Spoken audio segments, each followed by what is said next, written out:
Let's get sweaty.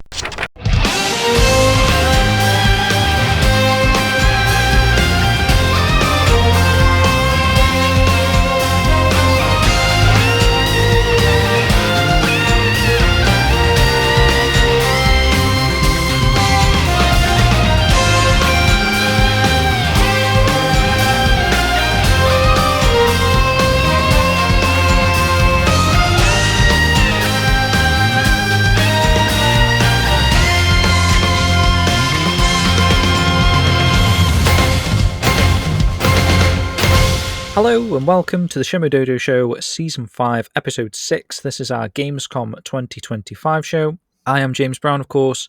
I'm joined, as ever, by Matt. How are you doing, Matt? Yeah, good, man. How are you?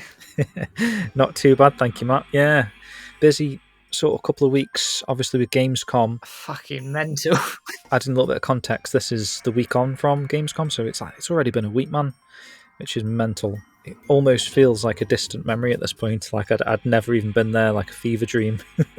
I know, mad, and how quick it's gone. You think press release for ININ, we'll talk about it all in I'm sure, but a press release comes out and it was literally a whirlwind from there. Yeah, just insane, man. And then obviously last minute things, we'll talk about this in the Gamescom stuff, but just a whirlwind. I think that's also why it feels like it hasn't really happened, because it was all last minute and it was like rushed, and like we were across there and then we're back a couple of days later and then you're back to work straight away. So it's just a strange sort of feeling, but one like that I'm going to cherish because it was amazing. Oh, it's brilliant. Absolutely brilliant. Definitely, man. But yeah, so this is actually our 100th episode, Mark. Can you believe that? We were talking about this behind the scenes, weren't we? Like, yeah, we've been doing this 5 years now, which is mad in itself. And then when you said we'd done 100 episodes, I sort of looked at it, it was like, we can't have done that many.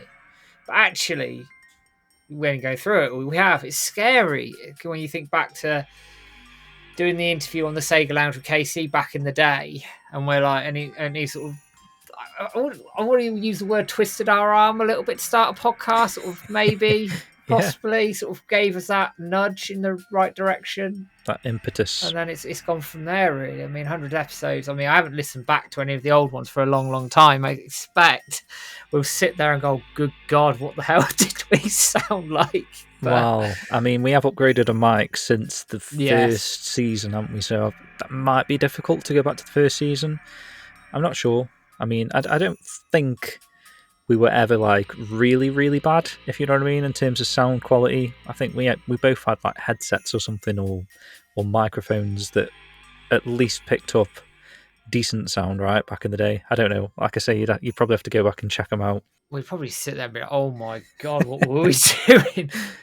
I think we've probably got more comfortable, obviously, but that's to be expected over time, haven't you? We're probably quite, stiff and awkward in those first few episodes, but I don't know, mate. It doesn't even feel like it was that long ago, if I'm being honest.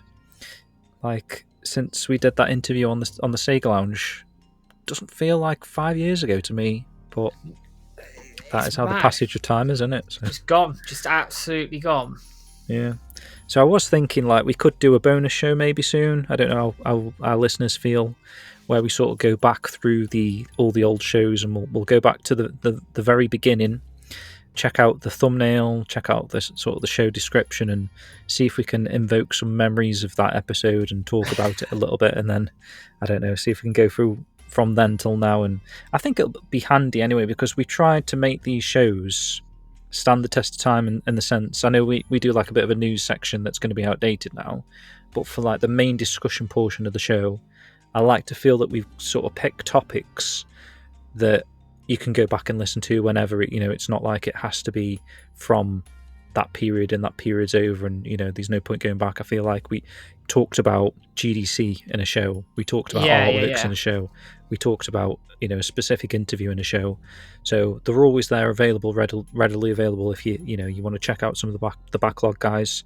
But I do think it might be fun to go back and have a look through those 100 episodes and yeah, see where we started and where we've come over these years, Matt. As I say, it's scary, isn't it? How quickly it's gone and what we've covered. Like you say, the episodes we've done, they are, like you say, the whole point is that someone can pick these up from day dot and go, right, what's been talked about, and it, like you say, it stands that test of time because they're topics that are quite historical. Maybe the anime block obviously wasn't, but that's very specific when we did that, and that was hard work. Yeah, But true. generally speaking, it's topics that even in 10, 15 years' time, when hopefully Shenmue is all done and we can be sat on a beach, people can listen to that and sort of chart that journey all the way through, which would be quite cool. That's a nice thought, yeah. Right then, Matt, so what have you been up to then recently? So obviously we got back from Gamescom last Thursday, so we both sort of went for the same amount of time, didn't we? We went on the Tuesday and came back on the Thursday, but have you been up to anything since that? Honestly, not a huge amount. Went back to work Tuesday, so had a few days off in between. The wife and I celebrated 10 years together on... Oh, nice. Congrats, man. On the Friday, which is scary as well, 10 years. Yeah. Bloody hell. She bought me, one of those analog Mega SGs? Oh, yeah. She bought me one of them for... I got... Is that the module one? Yes, it's the FPGA thing, so you can pop your own cartridge in, it just plays it. It's a brilliant piece of kit. Like, I wish I got one when they came out, and I regretted not getting one, but now I have one, so I'm very, very pleased with that. So is that replacing your Mega Drive, would you say? Yes and no, in the way that my setup is at the moment. It's not easy for me to use my original hardware just because the space I've got and everything's through my PC monitors. I haven't got a TV up at the moment. So something like that's nice and convenient. I can just pop it in. It's all HDMI. Away I go. And I can enjoy my Mega Drive games to my heart's content, which is quite nice. But what have you been up to, man, since you've been back? I know you've been at work. Yeah, well, I've been at work this week. Luckily, obviously, it was bank holiday, so I had a couple of extra days. Well, I had one extra day, rather. But we went to a thing called Balloons and Tunes, actually, it was Saturday evening. And it's supposed to be like a big event where it's for the family, music, drinks, rides, like fairground type rides, and these hot air balloon things. But actually, the hot air balloons were probably the most disappointing aspect of it, considering it's in the name, Balloons and Tunes. There was literally like 5 hot air balloons, and they just sort of tied down and stood there. So, a bit strange. Wasn't what I was expecting. I was expecting like loads of hot air balloons to take off and be flying around above us and stuff, but not the case. It was still nice for the daughter and stuff, and still had a decent time, wasn't too bad. Brilliant, sounds good. And then I picked up yesterday, Shinobi, the new Shinobi game. I started playing that last night. Oh yeah. Really enjoying it. Played about 3 stages so far. So obviously the sort of the intro dojo section that turns into, I think the second stage is the swamp, which is pretty cool. And then there's sort of like a dog running stage, or that might have been actually after the first stage. It's either between the first and second, or second and third, and so you've got your sort of like one of those old school running across the screen things. You have to jump and dodge and shoot and stuff. It's quite a cool little stage, that. And then I'm on the third one now, which I forget what it's called without looking off the top of my head, but yeah, made quite a bit of progress already on that, and it's not even technically out yet, because I bought the digital deluxe that gives you a couple of extra days on it. Early access on it. My physical copy's actually here. It turned up today. Oh, no way, dude. That's cool. I haven't had a chance to even open it yet, but where did you get that from? Game Collection.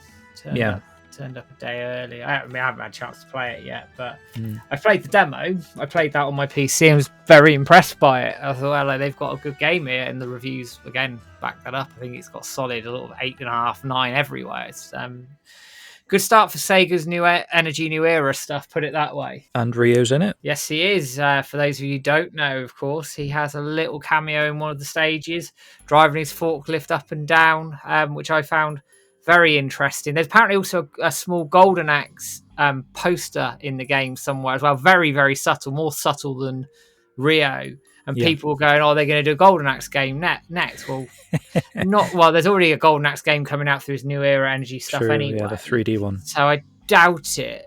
But the Ryo's cameo is like right in your face. So I don't know, given that they put Shinobi right in people's faces in Streets of Rage 4, you'd lean towards, if they were, in inverted commas, going to do something, it might be something to do with Shenmue. I'd take a 2D side-scroller, beat them up in the Shenmue world, especially Lizard Cube doing it. They're brilliant. Would I'd be be good, all man. for it. I mean, I don't know if it was tongue-in-cheek, but KC was talking to me and he was saying that he just interviewed someone from Lizard Cube and he asked them if they were going to be doing a Shenmue 2D game, and apparently the answer was no. But I don't know. Obviously, they wouldn't reveal that anyway, would they? Even if they were at this point, they wouldn't say anything. And if they don't, they don't, and that's fine. But it would be fun. Yeah, but really enjoying Shinobi, man. Definitely would recommend it, guys. If you haven't already, get on that. And then I guess the only other thing we could talk about now, Matt, obviously we've got a little bit of a news section. Obviously there is big news for this particular show that we haven't spoke about yet on a podcast that we're going to get into after the music break. But before the music break, let's just have a little mention of the things that have come since then. So we've seen a lot of people jumping back into content creation. Obviously this is an exciting time, exciting news with Shenmue 3 Enhanced Edition coming from ININ Games and Wisenet, of course. But there's been a mountain of video content recently. Just last night, Adam Scipione, who... Banging video. Amazing video, yeah. So obviously we've not really heard much from Adam since releasing the documentary, The Gamer's Journey, a few years back now. But incredible little video about his sort of discovery of Shenmue, picking up Shenmue 2 on the Xbox, just on the cover alone back in the day. And it leads quite nicely actually into sort of giving a semi sort of plug to said documentary, which we would really recommend everyone go out and watch. It's streamable. I'm not quite sure exactly where, unless you know, Matt, off the top of my head. It was on Amazon, and I want to say Apple, but I could be very wrong on that. We can check it out with Adam, put all the description in the description below, can't we? Because it's been a while. Yeah, if you've not seen it, guys, definitely check it out. And also, Adam has now made available Blu-rays that you can actually go and pick up. If you missed out on the Kickstart, you can pick up a Blu-ray now and get that shipped to you. So I did check just a little bit before we started if I've still got the link open. This is Canadian dollars, I believe, so it'll be cheaper than it sounds, but it's $35, and delivery to the UK is actually only $12, which I thought was quite reasonable. Oh, that's 47 Canadian. I think it's 47 Canadian total. It might be American, but obviously Adam is Canadian, so I just assumed it would be Canadian. That'd be about 25, 20 quid. I can't even talk anymore. 25, 26 quid shipped, which isn't bad, really, actually. It's for a Blu-ray. Good. And you get a decent... I mean, the documentary's fantastic. I think we reviewed it ages ago, didn't we? And yeah, absolutely love it. Absolutely brilliant. It is a love letter to Shenmue. I can see why Adam took a break from Shenmue, because the amount of intensity that went into that, the effort... some of I guess the darker side of the community in some aspects, with some of the comments around the Kickstarter and everything around it, it can be quite wearing, and I can understand why he took a break from it. But something like Shenmue 3 Enhanced, which obviously we're going to talk about, that's the sort of thing that reinvigorates people, I think, and gets people back to the fold. And yeah, if you haven't checked out the documentary, go ahead and do it, because it's an hour and a half, 2 hours of absolute gold. And if you watch the ending and get into the extra features, you can see a few of us make some guest appearances with very significantly smaller collections, in my case. Than you've got now, you mean? Yeah. And God, I sound so different now. I think I was a photo in the credits, I believe, rather than video. Yeah. Like you were a bonus feature video, but I think I was just a photo in the credits. Yeah, I was. But cool. Yeah. Again, another thing that sort of stands the test of time, that, and I do appreciate stuff like this. This is one of my goals. I would like to document as much as we can from these original developers and people that worked on the games back in the day, because obviously people eventually going to die, as as blunt as that sounds. And I've seen it in other departments. Michael Jackson podcast that I listen to, they speak to various people that worked with Michael back in the day, and they're just sort of dropping like flies, man. And without those accounts, all those memories are kind of lost that they've got in their own head. So if you can get this down, and Adam's done this really well with this documentary, speaking to all these developers and stuff, and not to be morbid about it and stuff, but that's something that's going to be there forever now. We've always got these memories from these developers of working on their time and on Shenmue, which I think is really nice. Yeah, absolutely agree, man. And in this era of losing source code as well, I've just seen Mortal Kombat 4. They lost source code for that or something as well back in the day. And you look at that and go, well, if you've lost source code for that, what other things get lost? Just to the sands of time for people who have worked, left, disappeared, whatever. So getting as much of this down in video, written, whatever form you can. I don't know. It's one of those things that we need to preserve that history, because no one else is going to do it. Exactly. But speaking about other video content, Matt, we've had a new podcast episode from the guys over at Shenmue AM2 podcast. Yeah, definitely check that out. Check it out. It's again all about the Shenmue 3 Enhanced Edition. If you haven't checked it out already, good stuff. Magnus has released a new video, right, Matt? He has. He's released a few actually over the last sort of months. Actually, I think he's sort of slowly dipping his toe back into the Shenmue creation arena. I like Magnus. He came on our interview series a few years ago now. I've got a lot of time for him, and he's talking about the Shenmue 3 combat. Very controversial take in some people's eyes, I guess, that he makes the argument that the combat in 3 is better than the combat in Shenmue 1 and 2. Now, I am going to make a point in saying I think it handles multi-man battles better in Shenmue 3, despite the other issues around the combat. But it's a very interesting topic, and I reckon that's going to provoke some people quite heavily. Definitely. But like you said in the past, Matt, if you put a bit of time into it, it is more of a fully fledged system than you would initially make out. I would, yeah. I mean, I've put hours into Shenmue 3 for capturing video and bits and pieces for us and all the rest of it. And I've got a fair bit of footage from the combat system now where I've dabbled around and played with it. And if you get it and spend the time with it, there is a system in there that flows really well. Yes, it has issues in terms of the input lag. Yes, it has some issues in terms of the impact and things like that as well. But actually, the way it flows together, the way you have to think about dodging, moving, then attacking, it's not a million miles off. It really isn't. I think some people give it a very harsh sort of reception to it because it's not the Virtua Fighter engine, which is brilliant, and we all know that. But it's still an engine that's serviceable. It just needed more time in the oven, and if you get good with that engine, actually you can make it sing. But I guess that's part of the issue, isn't it? You need it to be an engine that's like doesn't need that level of digging into. I know the Virtua Fighter engine does to a point, but I think you can pick that up and it looks pretty snazzy from the offset, doesn't it? Whereas this one, because of the way it's set up and you put the moves in, you end up, if you don't either use a trigger or putting in the actual inputs for the moves themselves, just punching and kicking a lot and too much. Whereas if you use the moves, they flow in together and it does look okay. It does look good, but it's a controversial take. I'm waiting for the tomatoes to get thrown at him. No, well, I mean, obviously I feel that the first 2 games obviously have got the better combat system, but agreed. I do find 3s to be most enjoyable all the same. Moving on, obviously, not to mention everyone out there. Obviously, these way more content creators than we're going to be given credit for here.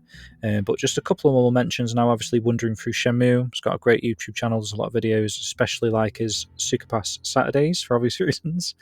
And then also, Matt, it might be released, it might not, but there is an up-and-coming Shenmue-related video from Adam Koralik. Yes, without giving any spoilers away, Adam's been very busy creating up some Shenmue content. Also, we did a competition with him, giving away the Eric Halso signed anime guides from Yokosuka Debuita at the time, which is very kind of Adam to get this signed and sent over to us.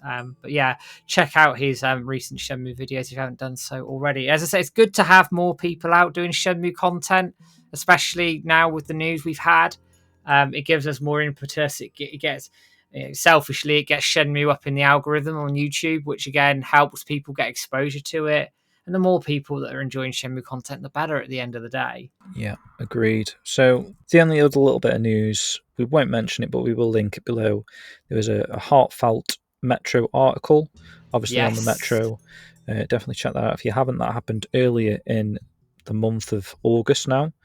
But obviously the main discussion point that we're going to have moving forward is the big news, guys. So Shenmue 3 is going to be getting an enhanced edition coming from the guys over at ININ Games.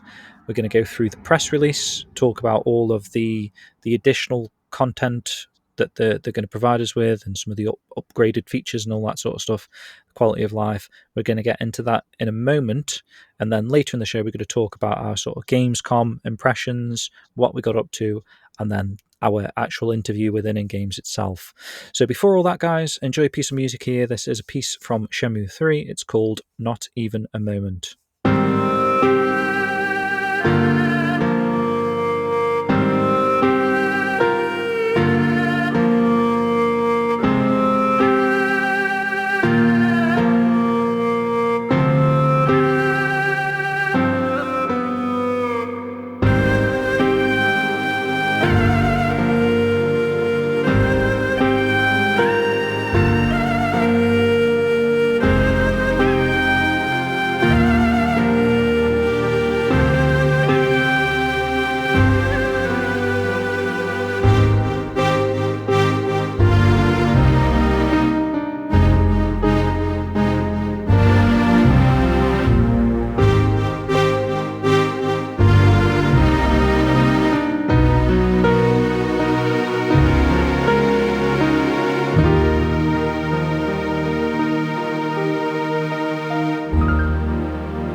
Welcome back. That was Not Even a Moment from the Shenmue 3 OST.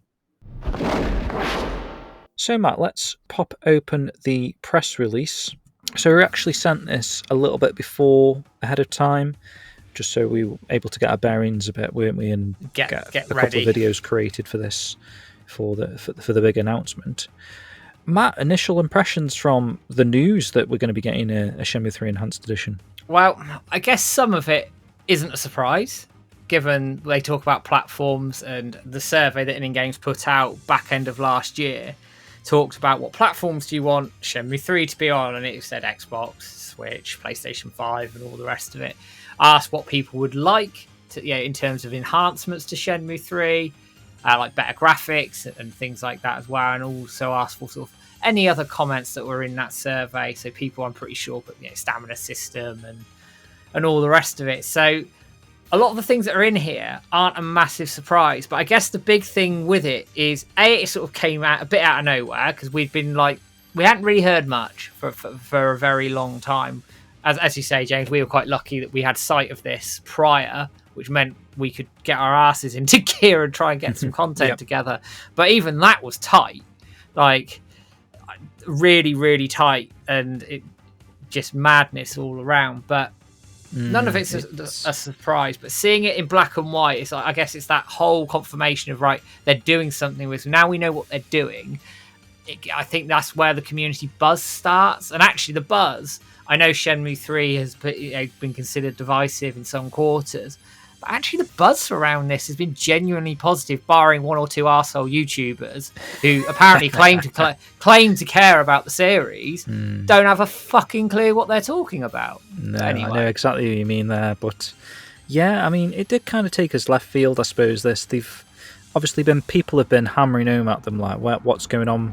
Obviously, they announced something at the end of last year that they obviously now the publisher of Shenmue 3, so we're always expecting more from them, especially like you say with that survey. So this sort of, I don't know if this was a last minute decision to sort of get this out just prior to Gamescom. I think effectively, like you're saying, Matt, I think it worked really well, because obviously you've got that buzz, you got the initial Gamescom buzz. I don't recall seeing other announcements before Gamescom like this. This seemed to be one of the few announcements, which meant that it did actually get some media coverage, because obviously people waiting on Gamescom itself to break news. So with this breaking slightly before Gamescom, and in fact actually probably helped its cause, I think, that it didn't get sort of swamped amongst all the other announcements and whatnot that was going on at Gamescom. This sort of had a little bit of chance to breathe.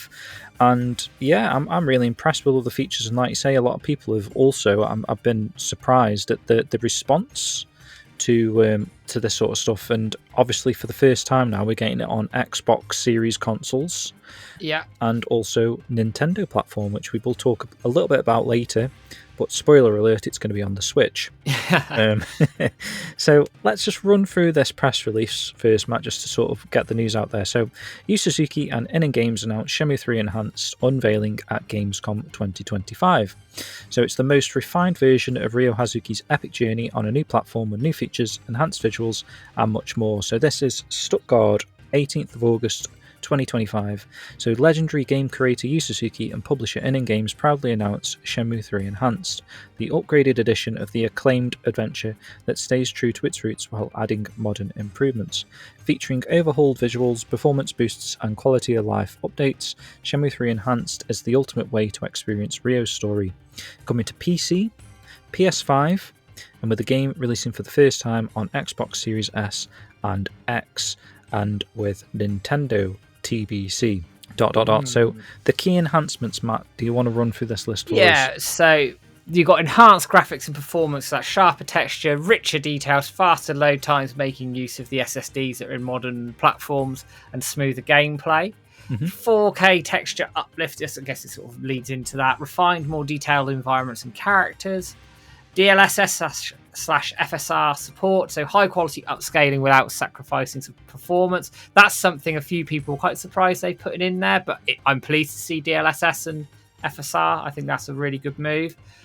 Increased NPC density. The city village Niaowu feels more alive with more characters populating the streets. That was something that was a real big thing that was talked about back in release, that walking through Niaowu, NPCs should end up in your face and you're like, what's going on? And also the streets seemed a bit quiet, didn't they, given that it's supposed to be like a city type place. So I'm glad they're doing that. This is a big one. Everyone has been after this. Classic camera mode, an optional camera perspective inspired by Shenmue 1 and 2 alongside the modern view. So that'll be on a toggle, which is great. Gameplay tweaks, optional stamina system adjustments, so basically slowing the stamina system down.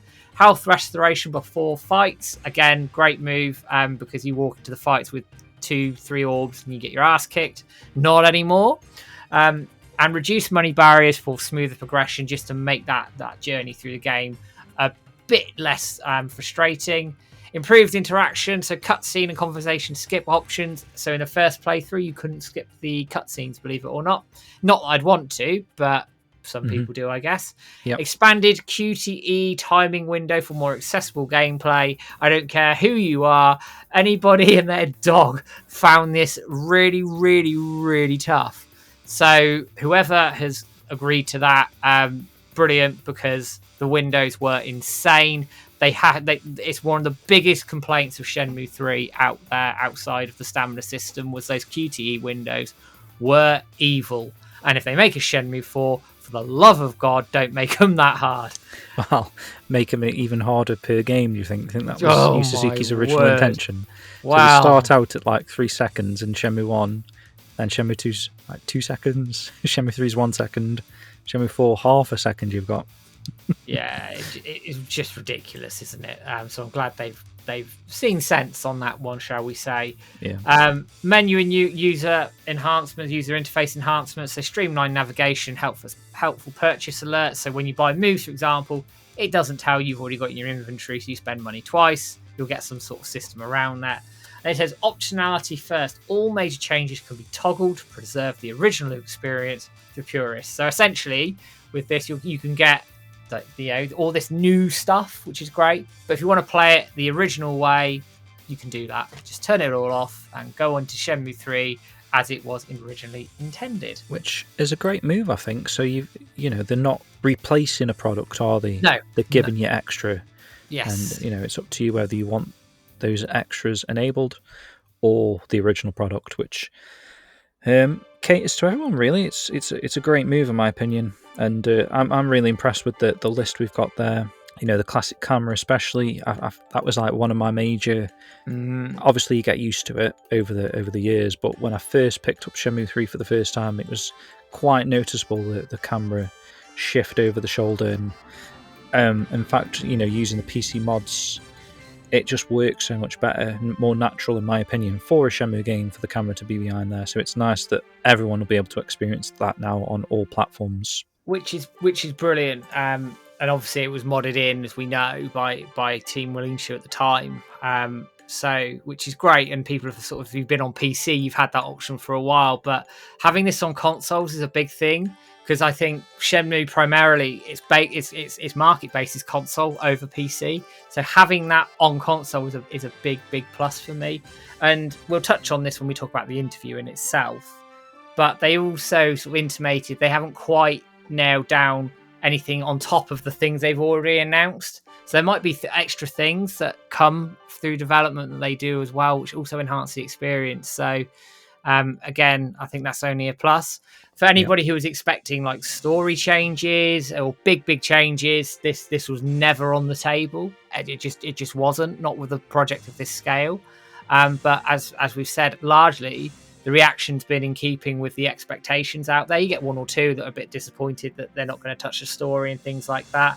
That's fine. But ultimately, there's some really good changes here, and its success is vital towards the series' future. If this is successful, makes money, and a decent amount of money, they can then go back and go, right, Shenmue 4, how do we go about it? Because actually, if they've released this game essentially twice and made a good amount of money on this release, then I think that they could well be going back and going, come on, we need someone to back us for Shenmue 4.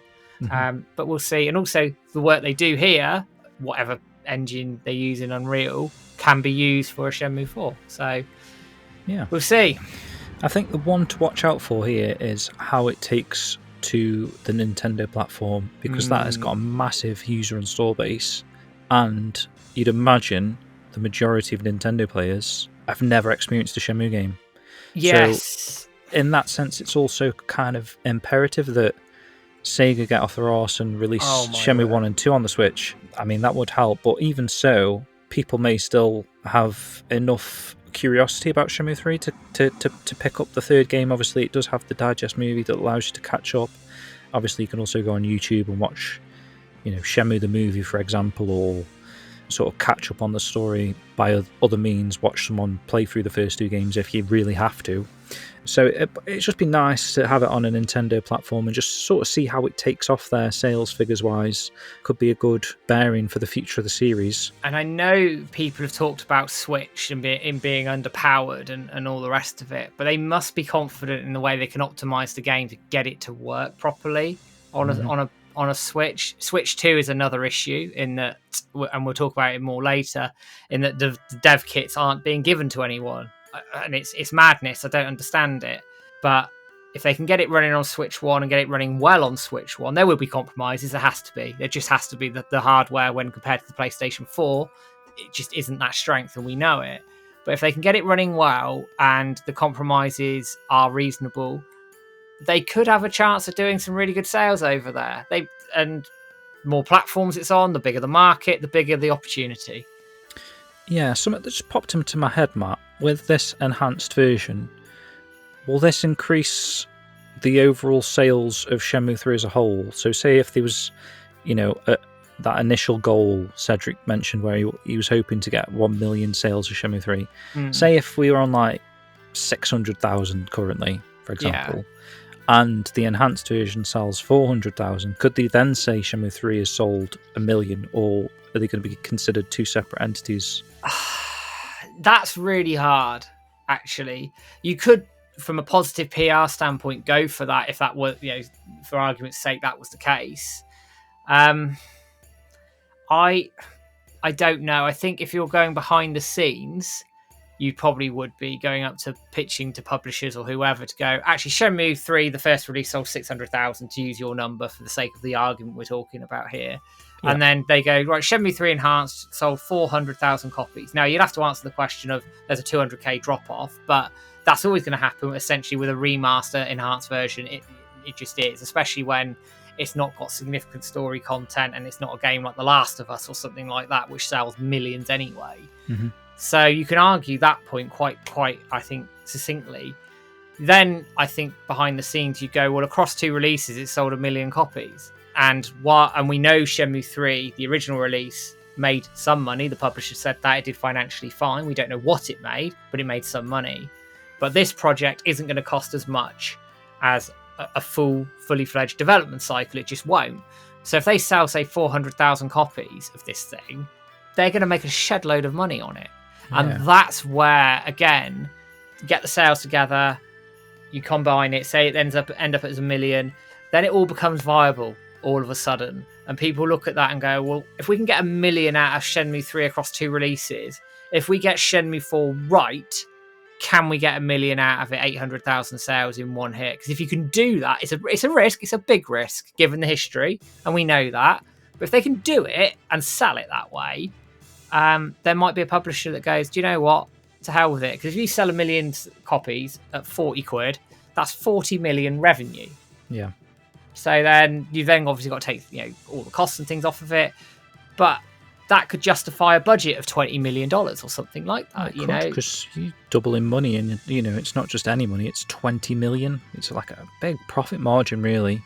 And just having it on all these different platforms, the install base is going to be much bigger. It just has to be. Like, it's never been on a Nintendo platform before. So whilst 400,000 sales might sound ludicrous, I saw a comment on, I think it was our YouTube video earlier, Matt, saying that, oh, this is already dead on arrival.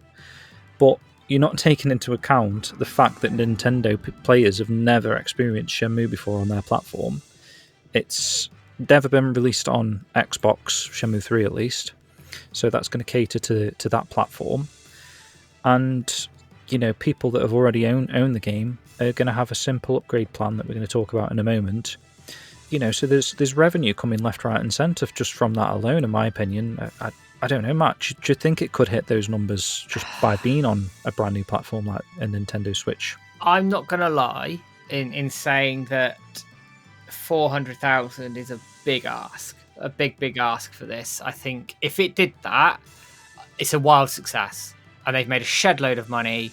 And I do think we'd be in business, big time in business. I've always said, and I've said this in our Discord, if we get anything around sort of 100,000 to 200,000 sales on this, that's a pretty good result, in my opinion. The thing is, I don't know what the break-even point is for this, so I could be wildly out as well. My guess would be get 200,000 sales. I think we've done pretty well. Anything above that is a bonus. If we hit 400,000, insane, absolutely insane. Anything above that, I'll be over the moon. But I'm trying to keep my feet on the ground a little bit with it, because there's also like the original release. I think they've got to do some convincing of some people to come on board on this. Obviously, we're doing as much as we can on that, but I would like to hope that the community comes out for this, because this could be our final opportunity. This could be it. Like, for all we know, this could be the last Shenmue release we ever get, especially if this doesn't do well. And I don't want that to happen. I want us to step up and come out and go, right, let's get behind this. Let's get on board, be it through the upgrade path, which we'll talk about, a brand new platform, the potential collector's editions. Again, we'll talk about that. There's plenty of avenues here for them to sell this to the community in the right way. And I will say to anybody who's on the fence about this, the big question is, do you want more Shenmue content? Simple as that. And that's not Shenmue Can I answer that, Matt? Yeah, go on. Yes. Well, there you go. You put your hand in your pocket then, haven't you? Yeah, exactly. I'd be buying 18 copies, I think we worked out, because if we're buying physicals for all of these platforms, I don't know. Oh, no, it was 18 between us, was it? Something like silly, wasn't it? But like, all joking aside, it does come down to that. It comes down to, do we want more? Do the community want more? This is an opportunity to show with our wallets that we are here and there is a big enough market with us. There's another issue about getting new players in and everything else around that, and that's probably a separate point. But if we can get this viable and just back this to the hilt as much as we can and get this making decent money, we've got every chance for Shenmue 4. I don't want this to be the last game release of a Shenmue game. Not because I have a problem with it, because actually I think there's potential in Shenmue 4 going forward if they get it right. And it will be on, again, I'm putting pressure on everybody a little bit, maybe, because I care so much, I'm passionate about this, is that if it isn't a success, then we might have to look at ourselves a little bit as a community. I appreciate they have a job to do, ININ have a job to do in terms of getting new people on board as well, to bring, and widen and expand that market, which they're trying to do by going to the other platforms. But we also as a community have to rise to the challenge now. It's here, it's been set for us. In regards to the Nintendo platform, do you think timing is everything in this regard? Is it going to be something that could be competing against other up-and-coming Switch titles, or do you think just the fact that it's on a Nintendo platform won't matter in terms of, like, obviously it's not like we're up against GTA 6, for example, but on the Nintendo, I don't really know how Nintendo players buy their games. Is it like just willy-nilly, or I don't know, because like there was a poll put out, someone put it on the forums, that they reckon 70% of Switch owners also have another console. Okay. So there is an argument that why would you buy it on Switch, technically the inferior version, when you could buy it on PlayStation or Xbox or a PC. So that I can understand that point. But there are plenty of people out there who only use Switch. The Nintendo Switch itself's coming to the end of its life cycle. So having sort of big names on it towards the end are going to raise a bit of attention. We know Switch 2 dev kits aren't out there at the moment, but if they could get hold of one and get it to Switch 2 as well, I think given the lack of third-party titles on Switch 2 at the moment, it could stand out. I think they've got an opportunity here with Switch. Xbox as well, I don't want to diminish that. Obviously, Microsoft and their whole sort of strategy around consoles is changing. I think eventually they're going to come out of the hardware market completely. The good thing with Xbox is it could hit the Game Pass, right? It could, if they wanted to do it. Absolutely, they could chuck it on Game Pass and see how it does on there. Shenmue 3 was on the PlayStation Plus Premium and something else tier back in the day, and then got taken off for a while. So there is history for that as well. Just have to see, but I think there's a good opportunity here. ININ need to do their part and really show off what Shenmue 3 is all about. The community need to do the same. We'll talk about that a little bit, I'm sure. Yeah. But there's the challenges in front of us now. This is an opportunity, a massive opportunity that I don't think any of us thought we'd get. We've got to take it. If we don't take it now, then we're stuffed. Definitely agree, man. So just wrap up the press release here. So it says, step back into Ryo Hazuki's world, which is now more vibrant, more responsive, and more accessible than ever, guided by Yu Suzuki's vision.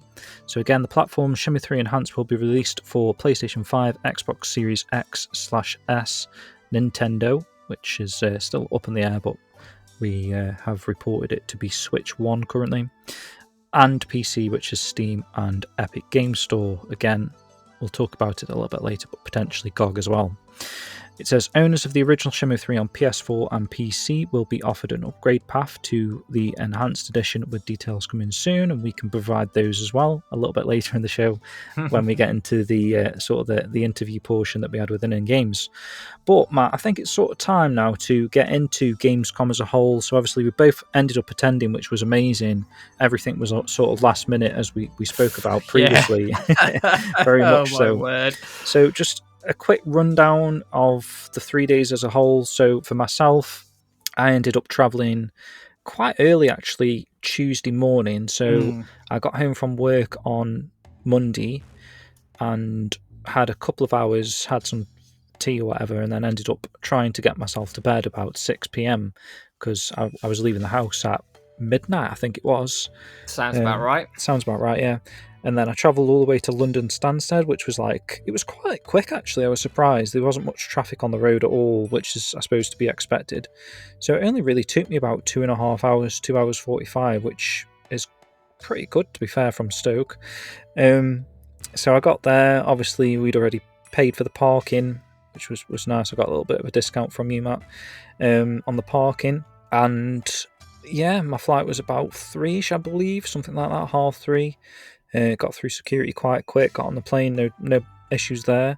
And then come bloody 6 in the morning, I was already landing in Germany, Cologne, which is just amazing, really. It's when I think back to, obviously, listeners know I'm in a move to Japan, so European countries like this aren't going to be as easily accessible. So it's, in hindsight, now I'm 38, I kind of wish I'd travelled over Europe a little bit more, because obviously we really like Italy. We've been to Spain a couple of times. I've been Belgium, but this was my first time in Germany, and I really thoroughly enjoyed it. And for it to only be within 3 hours I can be in London and end up in Germany is crazy, really. And I know the flights were quite pricey because obviously Gamescom was on, but in looking at flights since, perhaps not so much Cologne, but I noticed earlier on Skyscanner you can get to Hamburg for like 28 quid on a plane, which is mad in it. So I just kind of wish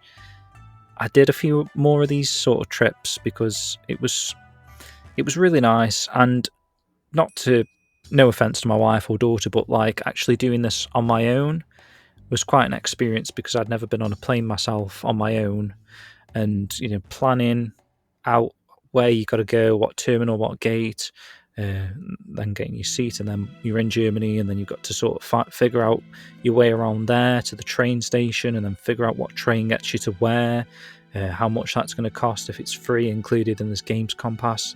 There was a lot of stuff to think about, and actually it's sort of, I don't know, it does broaden your mind a little bit when you're traveling like this, and you're seeing things that you've never seen before. Everyone's talking in German, so there's sort of a language barrier there, despite them also talking in English. There is semi sort of English speaking in Germany, which I appreciated. And then obviously I arrived at Gamescom maybe about, I want to say, 8 or 9 in the morning on the Tuesday, and it was the exhibitor day, so everywhere was pretty much dead. I had free reign to just roam around. Obviously nothing was working, I couldn't go on Metal Gear Solid and play that before everyone else. This was just the exhibitor day, where everything was in sort of panic stations, building the show floor booths and They were wheeling TVs in and monitors left, right, and centre. There was forklifts going around everywhere. It was quite dangerous, really. I thought that you could just have free reign to walk around, and no one was saying like, "Hey, mate, where are you going?" Like, I had none of that. Everyone, obviously, once you've got the pass, everyone just assumes that you're there. Why would they question why you're there, sort of thing, at that point, because you got through the security gates and stuff. So just walking around, it was quite enjoyable. I mean, it just took me. I killed my feet. I had blisters just from this first day, just because I was walking around pretty much everywhere, because everywhere was so accessible. And I didn't realise, obviously you've told me in the past, Matt, how big Gamescom is, but I just didn't have an idea in my head. It is massive. So I actually did some vlog footage, which I'll link the vlog below. Definitely check the vlog out, guys. This is literally the video version of what I'm talking about here that I was experiencing. But I was walking around for ages, right? And in my head, I'm thinking, I'm seeing like booths like Bandai Namco, Capcom. I'm seeing signs that say Xbox on, Nintendo on. And in my head, I'm thinking, oh, these are the booths that are going to be set up as what they say they are on the following days. But actually, this ended up just being the business area. So I'm assuming that like people that are going to play these games get hands-on with them, like as a PR type of thing, like media and business people in general. There's going to be a separate section in these booths with sort of like what we had with ININ Games, Matt, where you sort of sit down, have a bit of a chat, watch a trailer, play a bit of game, maybe write some notes, that type of thing. And this was like, I was in here for hours, this business area, and it's literally just that. So it had no bearing on the rest of the show. And it was only like, probably in the afternoon, I realised that there was these massive entertainment sections, halls, like your 7, your 8, your 9 and 10, where all like the major stuff was going to be. So I didn't even realise that much. So that was crazy. And then, like I say, then the sheer scale of Gamescom, I ended up working that out at that point, that this is such a massive. Is it arena? What would you say it's called? It's indoor halls, indoor arenas. I mean, if you want to scale it to something, we've been to EGX a few years in a row, haven't we? And one of the halls at Gamescom is probably the same size as EGX in total. Just to put that in perspective. Yeah, so the whole of EGX is just one hall. Yeah. Which is crazy. And how many halls was there? There's like 10 plus, right? Something like that. So from memory, I'm doing it from memory now. You had hall 8, 7, 6 would definitely had games in them. Hall 9 had games in them. Hall 10 was the indie section at the back and the retro section as well. Then you got the Netflix thing as well, haven't you? That was all of that. You had halls 4, 3, and 2, which were the business area. Yep. 5 was merchandise. So you can imagine, and you had opening night live at the Confex end of the Colma Mess as well. So it is massive. I'm probably underselling it, but if you ever go, anybody ever go who listens to this goes to Gamescom. When I went last year for the first time, it blew my mind how big it was. Absolutely insane how big it was, and everybody says the same thing. You don't realise it until you're there. Yeah, and I didn't, mate. Even with you telling me that, I still didn't realise how big it was until I got there. And so I ended up just walking around there. I met up with Flagship from the Shenmue community. Awesome guy. We've met him a few times now. And we ended up walking around Cologne a little bit. So I visited the cathedral, went to the Hard Rock Cafe, which I always tend to try and do whenever I go like a new city, get a pin badge or whatever, just to sort of like as a token of my visit. We went to the Lindt Chocolate Museum, although it was shut. And then we went back across to Gamescom, and me and Flag just sort of walked around the showroom floors again. And the booths were like pretty much done at that point. So this is like later on in the evening now. Obviously, you went to the opening night live, which you can talk about in a moment, Matt. But me and Flag watched that show on my MacBook. We were actually in the World of Warcraft area, which was quite cool actually, because there was just a little bit of seating. So there was like these sofas, and then there was like sort of more like bar stool type tables.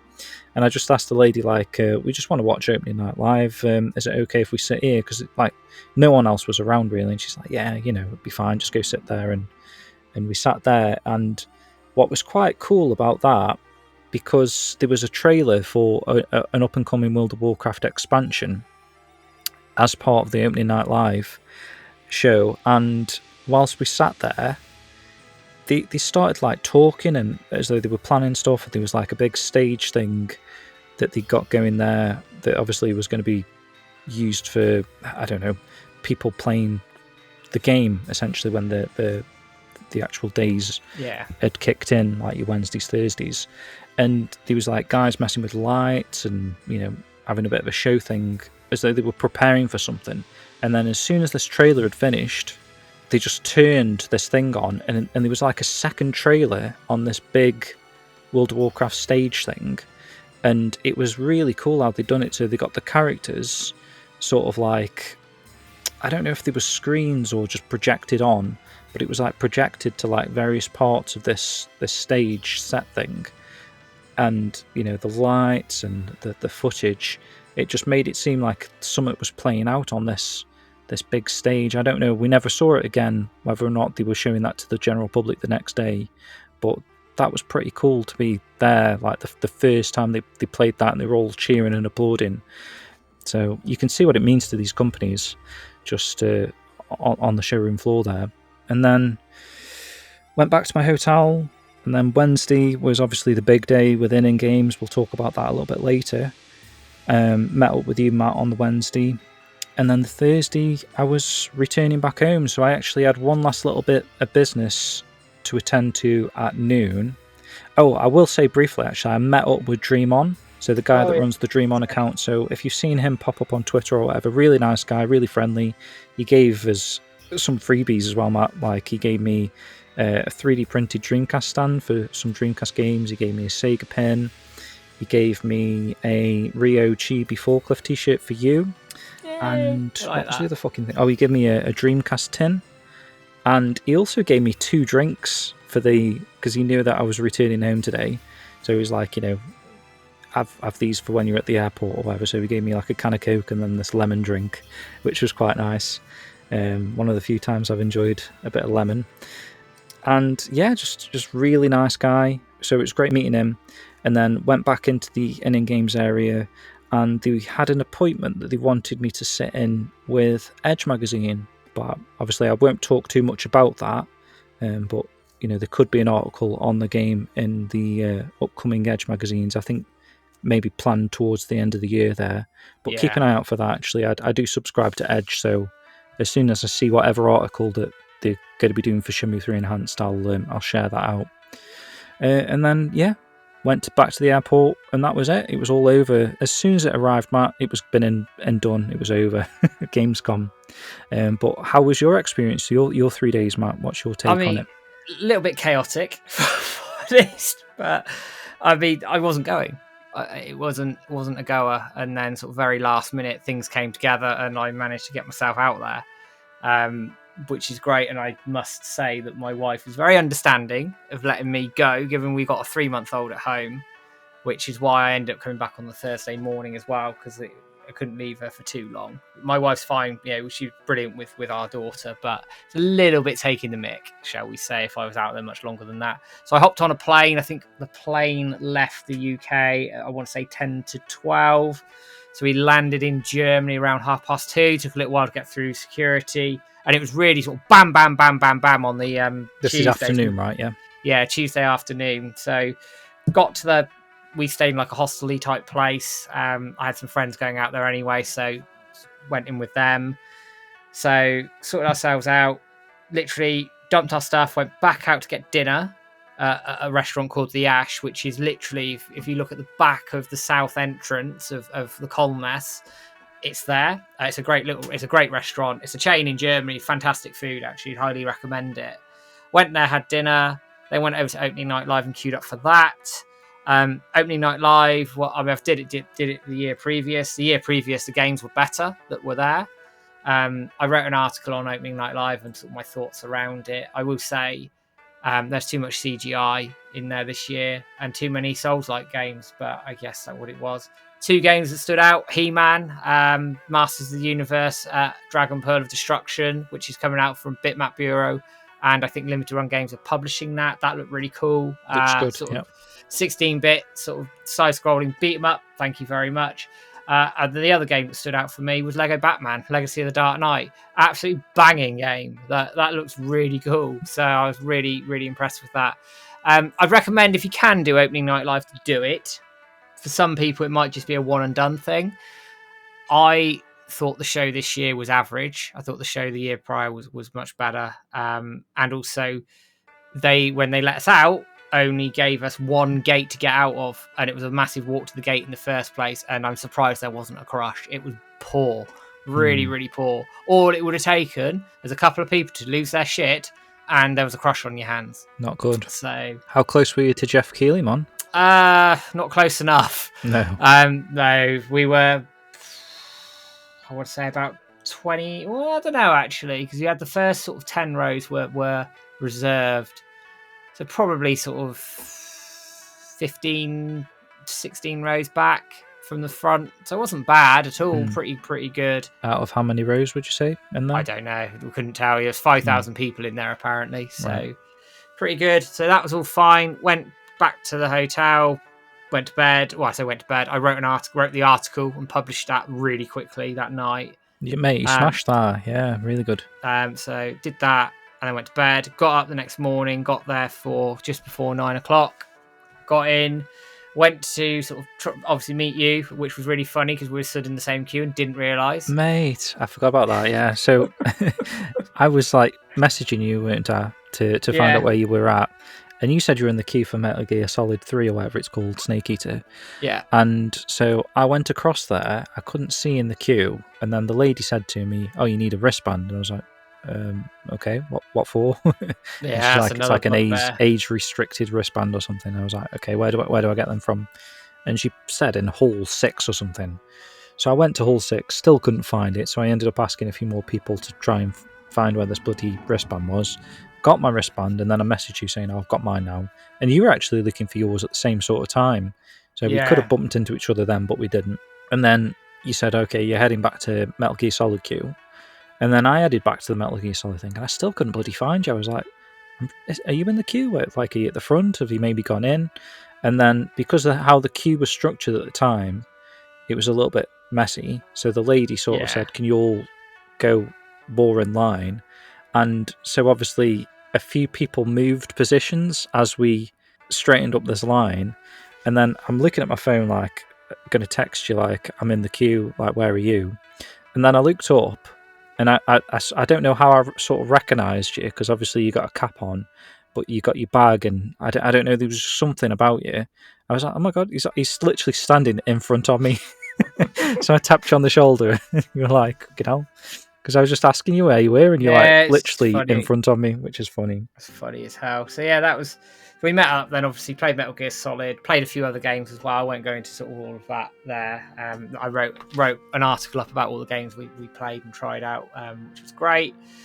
Went over to the ININ booth around 2 o'clock, and they asked us to pop back a bit later because sort of things have moved around. Busy, weren't they? Yeah. Very, very busy with other appointments. It was fine, but we met Felix and Heiko for the first time in person, which was great. So then we went off and got some food, came back and did some bits and pieces around, which was great. Went back at about 5:30, 6 o'clock? Yeah, about 5:45, wasn't it, actually? About that, and then joined ININ Games and sat down with them for probably a good 45 minutes, an hour, I think it was in the end, and obviously did the interview, which everybody has now seen on YouTube. We're going to go through some of that in a bit. And I had quite a long conversation with them sort of outside of that interview as well about things that are going on with the enhanced edition and all the rest of it. And you know, thank you has to go out to ININ and Heiko and Felix for sorting us out with the interview, B with the tickets to get in. They didn't have to do that at all, but I wanted to do that for the Shenmue really community, nice gesture, for us to allow us that access to conduct the community work, I guess, for want of a better expression. So that finished around 7. I then ran off to get a taxi to the Hard Rock Cafe to get dinner, and then I think we went. How was that, by the way? Oh, it's amazing! Love the food, brilliant food. What did you have? I had macaroni cheese with chicken. Lovely. Okay, that's random. Because I was not burgered out. I thought, yeah. I suppose because we did have a burger early in the day, didn't we? And I'd had a burger the previous night. I was like, I can't have too. another burger. Oh, I can't do that. I So had a burger I had when I mac and went the hard rock. cheese. Yeah. But it was really good food. And then we found some little Irish bar that had little, some guy sort of doing like covers like on his acoustic guitar. He was really good, actually, really cool. Nice little vibe in there. Did that. Had a couple of drinks, nothing crazy, nothing mad, and then went back. I then got up about 6:30 in the morning German time to get myself sorted, to get back to the airport for my flight home, which was at 10 o'clock in the morning in Germany. So I landed in the UK around 11-ish, and I was probably home walking through my door around 1:30, 2 o'clock in the afternoon. So very sort of, it was a whistle-stop tour. It was very intense, very, very, very busy. And it didn't stop when we got home, because then it was content, editing, writing, all that sort of stuff that you don't see from a Gamescom was happening. But thoroughly enjoyed it. Last year was a bit weird in that I went out there, but it wasn't a Shenmue focus, if that makes sense. I got some Shenmue content because I met with Michael Huber last year, spoke to Ryan Payton, and so got some Shenmue content from that side of things. But this year was different. We were covering a Shenmue release, so it felt like we had to sort of balance what we wanted to do in terms of playing some games and enjoying the event to, right, we've got a job to do here. And that was great, and I thoroughly enjoyed it, but it is very intense, isn't it? It is. I mean, I did tell the guys, like, I'm available from the moment I get off the plane until the moment I leave. So whenever you need me, guys, if you want me to help out at all, just let me know. And I think that's a good use of your time out there, because obviously that's all I was there for. I wasn't really that interested in playing all these games, despite me having a great time playing all these games with you, Matt, and getting some free swag and stuff.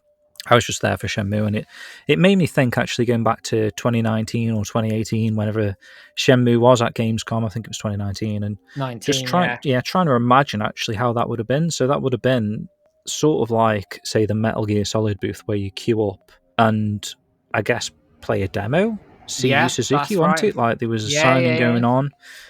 So just seeing that firsthand from what I've experienced in 2025, and how that's going to go on for your Wednesday, your Thursday, your Friday, your Saturday. So there was like 4 intense days there for Yu Suzuki, as all these people were flooded in to try Shenmue 3 and, get signatures off him. That must have been amazing, man. I wish it had gone 2019 now. Yeah, I wish I had done. And I mean, we have Monaco, obviously, which in itself was good awesome as well. Yeah. But yeah, you do sort of, as a throwback, oh, maybe I should have done it back then. But times were different then, but it was well worth being out there. It was a ton of work, but actually the response to the community has been fantastic as well to the work that's been done out there, not just to what we've put out, but obviously to ININ and everything they've been doing. And it was well worth it, because I think we got a lot of answers. Obviously, the community had questions. We took those questions to ININ Games. They answered all of them. Whether people like all the answers or not, that's up to the individual. But we got answers on everything that we asked, and they were very candid and very upfront. I was surprised. I thought they were going to say there's certain things they couldn't talk about. Yeah. But overall, I think it worked out pretty well, and hope it continues into the release. Definitely. So obviously we're going to talk about that said interview and some of the answers that we were given. We can talk a little bit about them. But guys, if you have enjoyed just listening to our little thoughts and feedback and our time at Gamescom, very, very memorable experience, despite only being short-lived.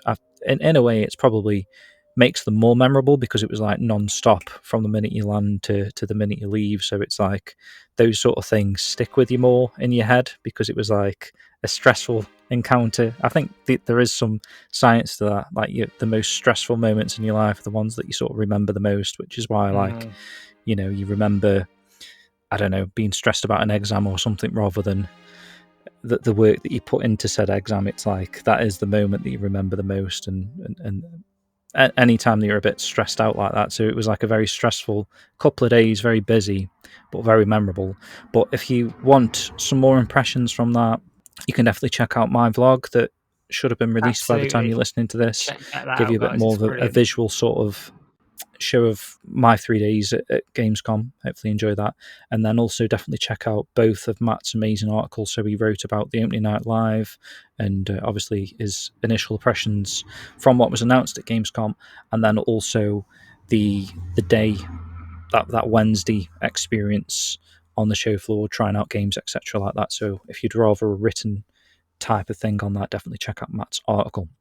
Right, so let's have a little mini break now. I feel like we've been talking for quite a bit, so we're going to play another piece of Shenmue 3 music now. This is called The Bar.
Welcome back. That was The Bar from Shenmue 3, a delightful little piece there.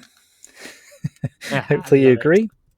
Like so, Matt, let's get into this ININ Games. And what did you say? I say I like the bar. You like the bar, yeah. I like the bar. You like the bar in general. Yes. Spitting bars.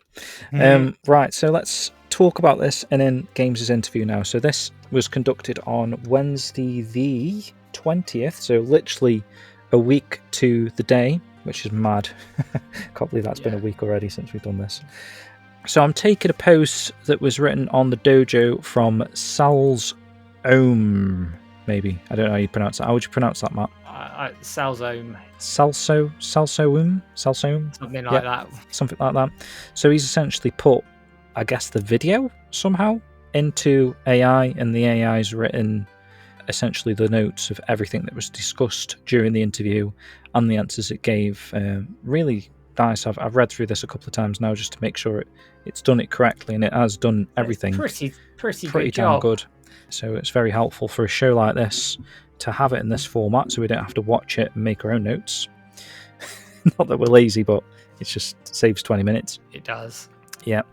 So anything before we get into this, Matt, that you feel like we need to say up front about Felix, Heiko, conducting the interview, how it went, thoughts and feelings? I mean, the interview itself, I think, went really well. Obviously, we had a couple of technical issues, which is just par for the course. I think a little bit when you're doing these things on the ground is what it is. But we got all the answers out, and obviously did a little video at the end of it just to cover the answers that were missed from the interview itself. I think Heiko and Felix were brilliant. They were so upfront with us, gave us a lot of information around this release I didn't think we'd get, and I think it's really a nice insight into I think the care that's going into this Mm-hmm. and the desire for this to do well, Yeah.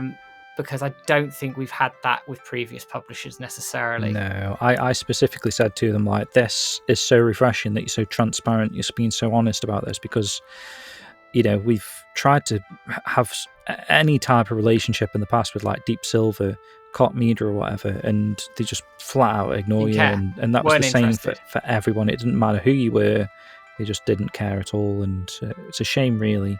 But to have sort of the contrastingness from ININ Games now, and how honest and communicative they are, it's so refreshing. I love this relationship we've got currently, and it's testament to the guys at the helm there, not just Felix and Heiko. It's everyone at ININ Games has shown respect and treated as well so far.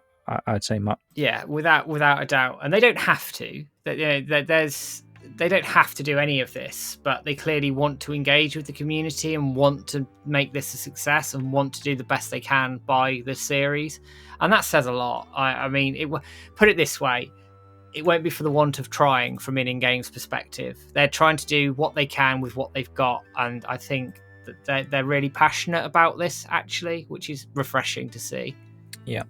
So I'll read the question essentially then, Matt, and then you can read the answer, and then we'll have a little chat about each of these. So first things, obvious sort of stuff here. So what is the Shenmue 3 Enhanced Edition? So the Enhanced Edition is an updated version of Shenmue 3. ININ Games, having previously worked with Yu Suzuki's company WiseNet on Air Twister, approached them with the idea. The project has been met with an amazing and through-the-roof reaction from the community, which has been highly motivating for the developers. And I guess that point sort of hones in. We talked to them about their social media, didn't we? And how it all blew up. And they said that their social media numbers are massively above everything else, aren't they, from that they've done? And that the reaction from the community has just been fantastic. Which I don't know, is that to be expected, do you think, from ININ Games, or do you think they're taken aback, a bit surprised by that? Because obviously if this is the title that's given them these numbers and they're not used to that, I suppose it could be a little bit overwhelming, right? Yeah, because their releases are quite niche generally. Shenmue, whether you like the game or not, carries a weight of name. That's why all the media outlets covered this Enhanced Edition when the press release went out in the week prior. So there is that element to it. It's a big name. It carries weight. It's got a very active community. So, but I don't think ININ have had that before, not to sound disrespectful to their other games or projects by any way, shape or form. Certainly not to that level anyway. And I think that's where that shot comes from. But they were very pleased by it and very... I just sensed there was a little bit of... We're not quite sure how it's going to go down when they release this. But actually, I think their fears were very quickly put to bed. Yeah, I think they didn't really realise what it was going to be like after announcing this at Gamescom, that all of a sudden they were getting inundated with appointments from people. So like I say, I sat in with the Edge magazine one, and I don't think they anticipated that these people would be coming specifically for Shenmue. So the guy that was doing this for Edge, he was saying it's exciting. You know, it's Shenmue, it's a big deal. So I think that really resonated with the ININ team there, that they do have a property here that's massive for them. And so far so good that they're sort of tailoring it to be a success. And ultimately so far, I feel like they've been successful by trying to tailor for that success. You know, the initial impressions are positive for sure. Yeah, absolutely.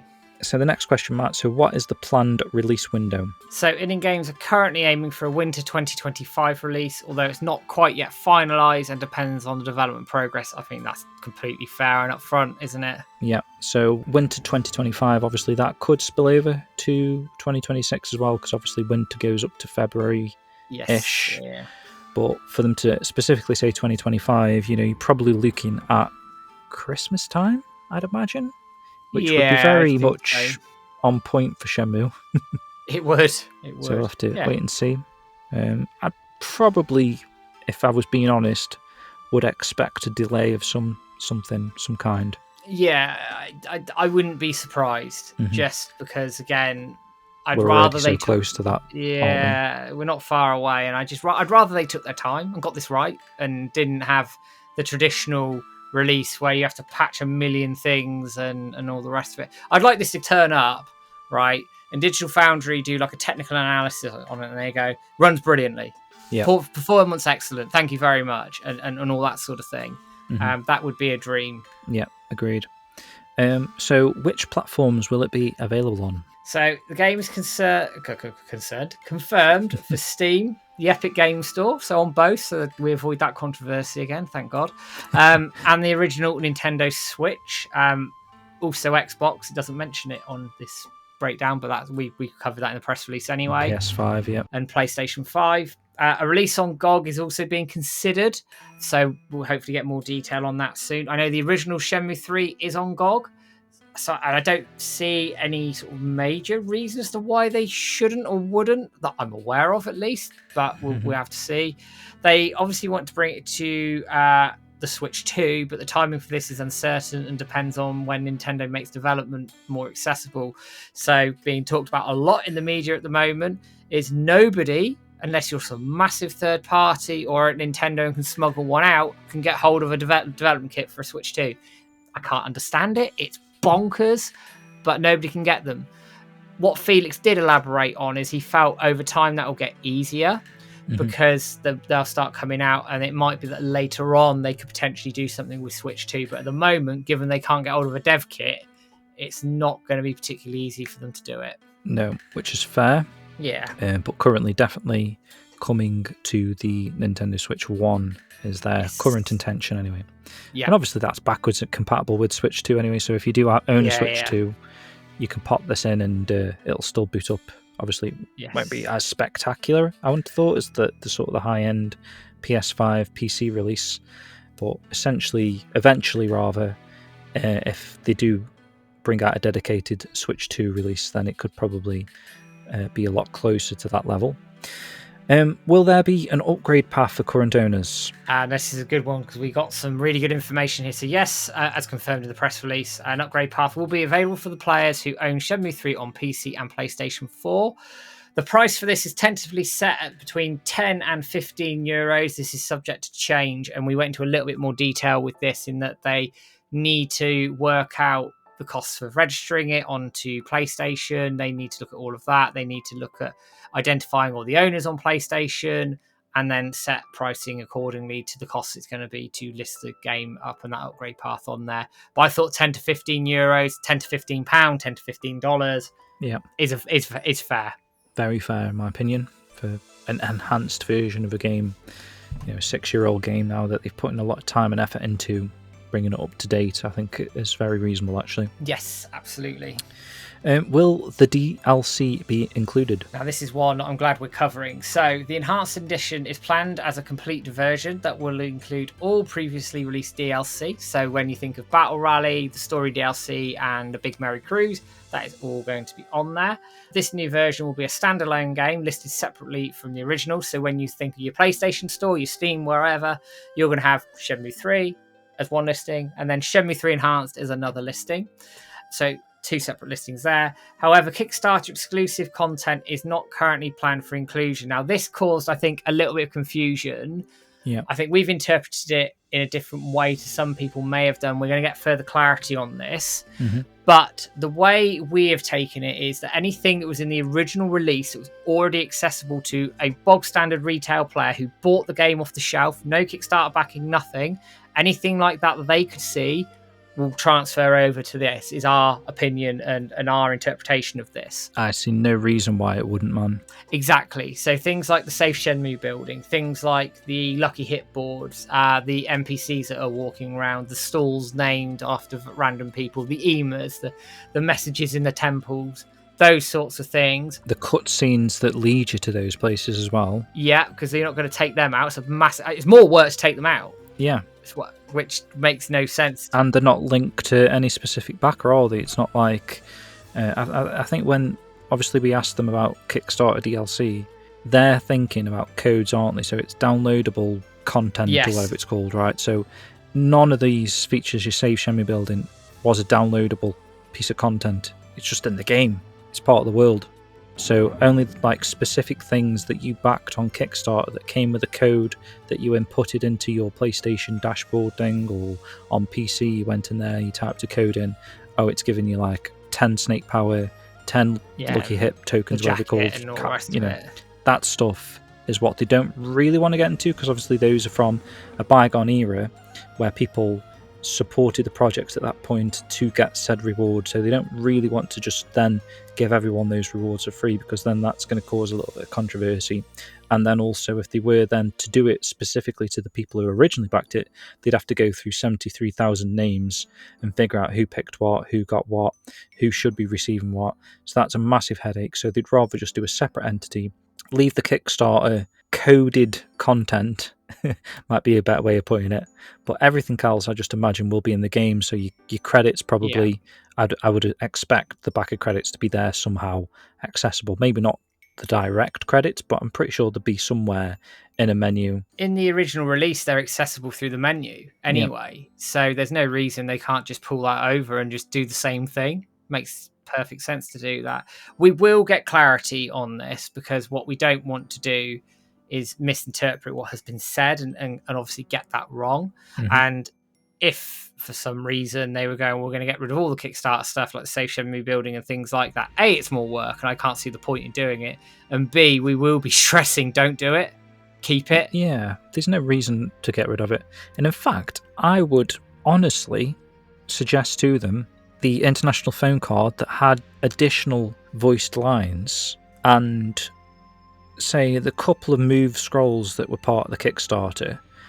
I personally, and maybe this is controversial to the people that backed them originally, and I was one of those backers, so it's, I don't care that other people are going to get these, but I would include them because I think that is content that would be nice for everyone to experience, but maybe wall it off in terms of it being extremely expensive, so that if you did back the game on Kickstarter originally for said rewards, so if you wanted the international phone card that you maybe paid like an extra $20 for, specifically for that reward, that is something that you can access on the other version of Shenmue 3 that's going to be available.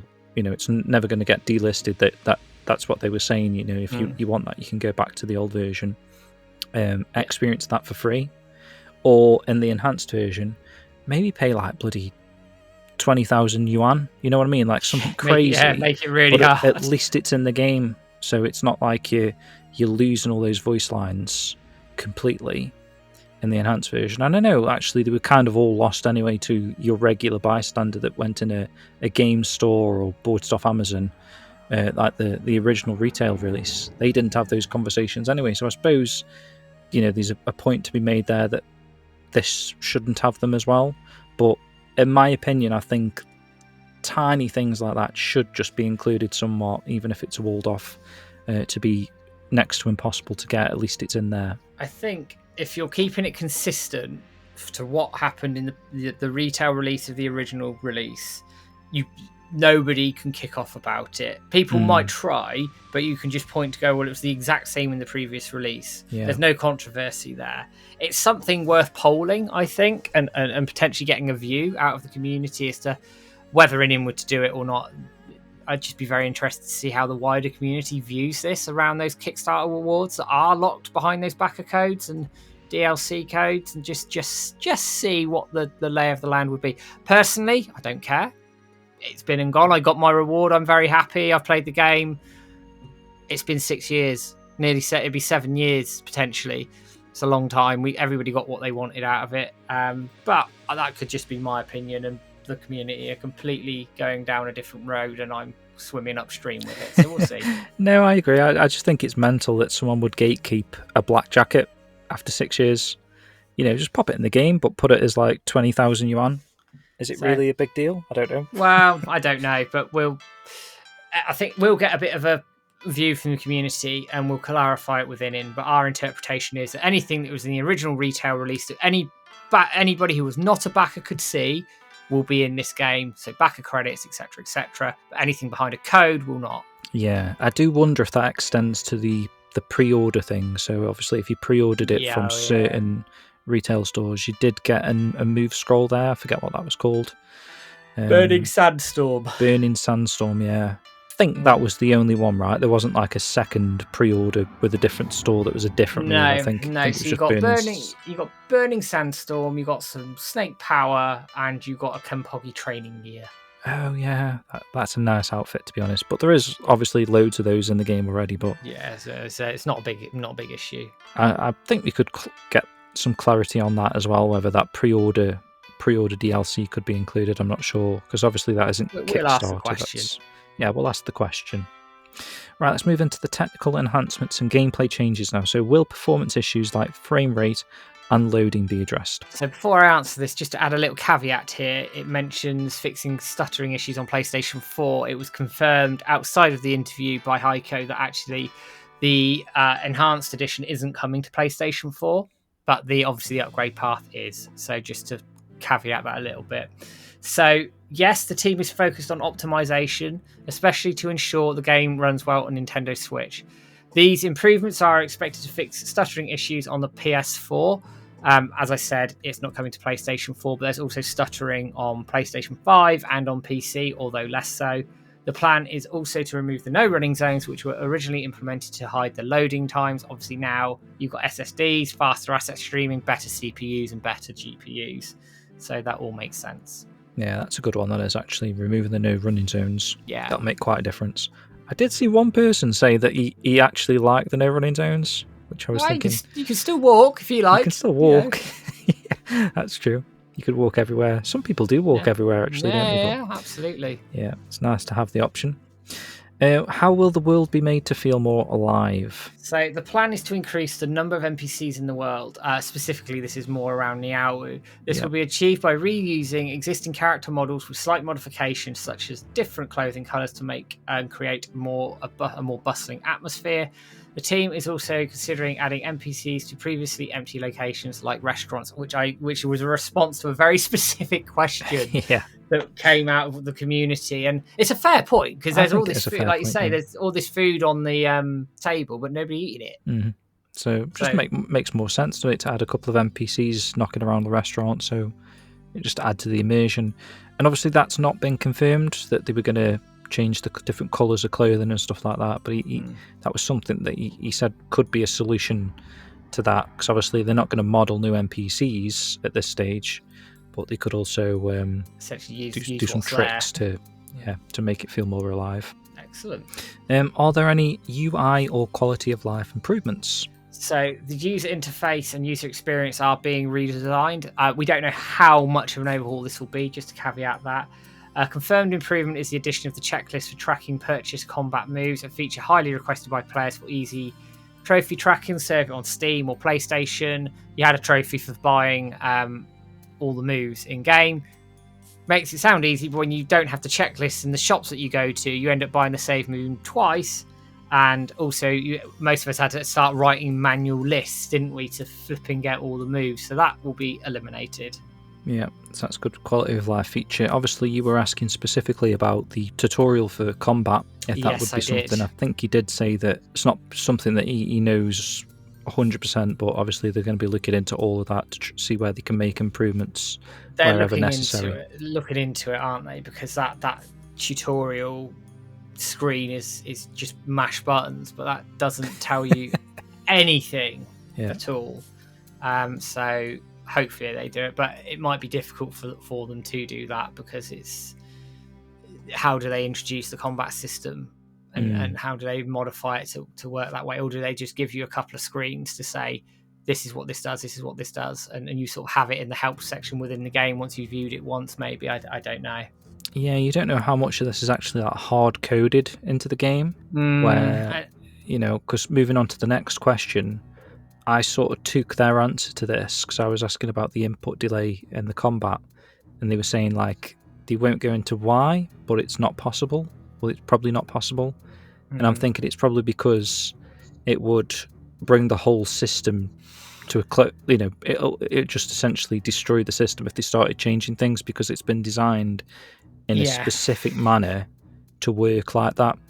So they'd have to change the whole combat system and implement it all again. I would have assumed that's what he was sort of suggesting. with a change like this. But essentially, Mark, so will there be changes to the combat system? So the team have looked at addressing the slight input delay present in the original game's combat. They indicated they may not be able to change it, as you say, because it's tied potentially to the way the system runs and works. But we'll see. One to watch. And then finally in this bracket of questions, will there be new features like cloud saves or a photo mode?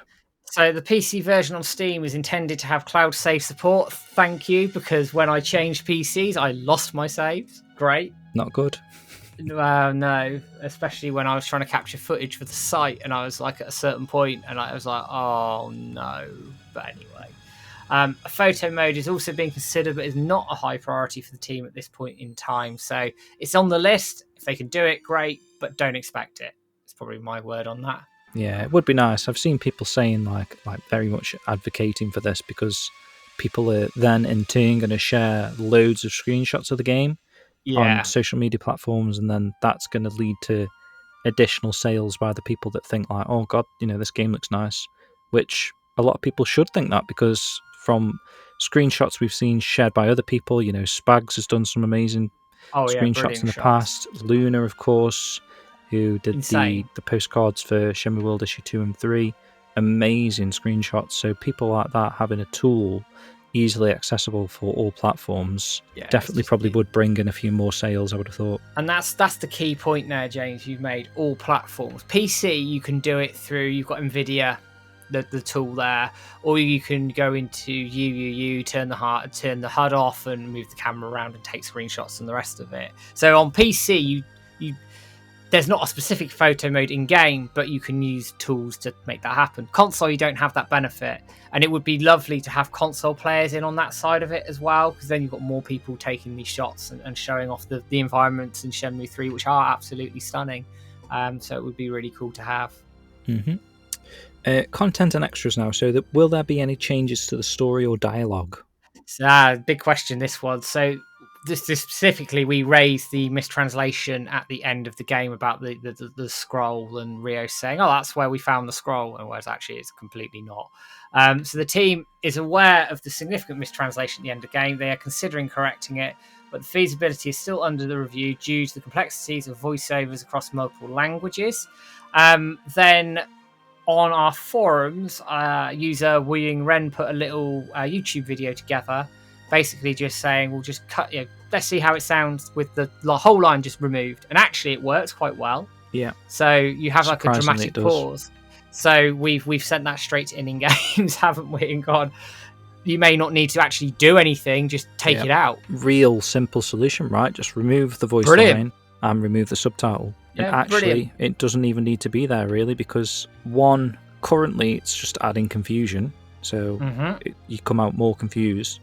And, two, it's just Mr. Yuan's talking to Rio, and in fact, it just kind of makes more sense without Rio's butting in the middle of what he was saying. Yeah, it does. Yeah, it really does. And from what I can see, it doesn't look like it's a massive thing. You just delete I'm probably oversimplifying, delete the voice file for it, delete the various subtitles, and away you go. And like in the forum post as well, like you're looking at Rio's back, so it's not even like they've no-capped his mouth or anything like that. It's exactly. So that makes sense. You can get away with it. Yeah. Just if they are, we have sent that to ININ, and we're like, please do this, because it will just solve everything, and it doesn't cost any money. Yep. Seems very simple. Brilliant. Will the trophy list be updated? So, as a new standalone release, the Enhanced Edition will feature potentially a completely new set of trophies. ININ Games is considering adding new trophies and adjusting some of the more frustrating ones, Thousand Fish, from the original, such as reducing the requirement for the fishing trophy. Yeah. Did specifically say they'd had a lot of feedback on that one, right? So that is one that they definitely want to change. What they're going to do is be complete trolls, and it's now going to be 10,000 fish. Yeah. He did mention that to the Edge guy as well. He was on about changing some of the trophies. Cool. Yeah. Is it possible for the original voice actors to return? So this has been considered, but due to contractual reasons and the overall scope of the project, it is unlikely to happen. I don't think anybody is massively surprised by that, considering you need to pay these people regardless of how you do it. And I think given the priorities in the project elsewhere, it isn't a high priority at this point in time. No. So unfortunate, but understandable. Yeah, I do think some people have got like expectations that it's a simple fix, because obviously Eric and Paul did re-record those lines for the mod that was produced a few years back now. So obviously Paddy produced a lot of the audio from the files that he was sent from Eric and Paul, and aligned the timing up, all that sort of stuff. And I put together the footage on the YouTube channel there for producing the trailer, which also Paddy produced the trailer. So for that particular mod, I mean, technically, yes, those voice files are already produced, but when you're turning that into an official released product, you know, these voice actors are probably going to be expected to then be paid for the work. And obviously, I don't know, it just seems a bit strange, doesn't it, to replace people that have already got their own lines in the official release game. So obviously we're talking about Ren and Greg Chun. So obviously Eric wasn't really replaced by Greg Chun, but for Shenmue 3, Greg Chun came in for the role of Ren. So then if Shenmue 3 Enhanced comes around, and even if it's a toggle, it's still slightly disrespectful that specifically his voice lines have been changed, if you know what I mean, by like a different voice actor. Despite it being the original voice actor, it's still, I suppose it works both ways. I mean, it was slightly disrespectful to Eric that he wasn't asked to come back for Shenmue 3, but in turn for the enhanced release, it's slightly disrespectful to then have fans expect Greg Chun's voice lines to be removed and replaced with Eric's. And obviously these contractual reasons why that can't happen as well, and priority, budget again, like we say, you're going to have to pay these voice actors, probably. I don't think they do it for free. Obviously, as a little community fan mod, okay, they did it, but when you're talking about a game that could generate a few £1 million, they probably turn around and want a bit of that money back to them. I don't know. Rightly want paying for the work. And I appreciate the mod was a group effort with you, Paddy. I think Jibby was involved in some bits of it. Obviously, Lemon did the bits around getting it into the game once all the stuff was over. So that like you say, a fan mod is one thing, but a saleable product is something else. And I think from the scope perspective, it's just not something, if they're going to spend money, they've got to spend money on other things that I think are far more important at this point in time. Maybe one day they'll come back, but it's not going to be this time. Yeah, exactly. Last question now then, Matt. So will there be a physical collector's edition? So it's very likely a collector's edition will be released. It may include items such as an art book and the game's soundtrack. Other merchandise is under consideration as well. They had on the table when we interviewed some Simon the Sorcerer soundtracks and the art book there. And that art book for Simon the Sorcerer is brilliant. I think it's really well produced, really well put together. Agreed, if they make something like that for Shenmue 3 that has unique artwork in it that we haven't seen before, that's the big thing, I think, here. If they can get hold of some artwork from the archives that hasn't been released publicly before, then I think that's going to be a real sort of caveat there, or real positive caveat for that collector's edition to really get people involved. I've seen people talking about like full set, mirrors and things like that. We'll just have to see. Yeah, I did see recently, actually. I don't know if it was another appointment that they had with someone else, that maybe it was that Sega Mag guy. Was it like a French thing that said that they were thinking about doing something a little bit bigger for Shenmue 3? And I think he even referenced a mirror. Do you remember reading that? I don't remember reading it. I remember in that interview they talked about the price being about €40 for the like, if you're buying it off the shelf for the first time. But I don't remember seeing it. I'd have to read it again. Okay. I don't know where I've seen it, but I do feel like I read something about someone coming out of like one of their appointments and they mentioned a mirror, which I would be amazing. Oh, if they did full-size mirrors, I think you get they'd sell out, boom, instantly. Yeah. One thing to note actually about physical editions, which isn't covered in this breakdown but worth mentioning, is ININ Games do physicals for everything they produce. They're absolutely intending to make physical copies of the PlayStation 5 version, the Xbox version, and the Nintendo Switch version on a cartridge. Switch 2 is a question that's up in the air at the moment because of the cost of the 64GB cartridges that Nintendo give to third parties.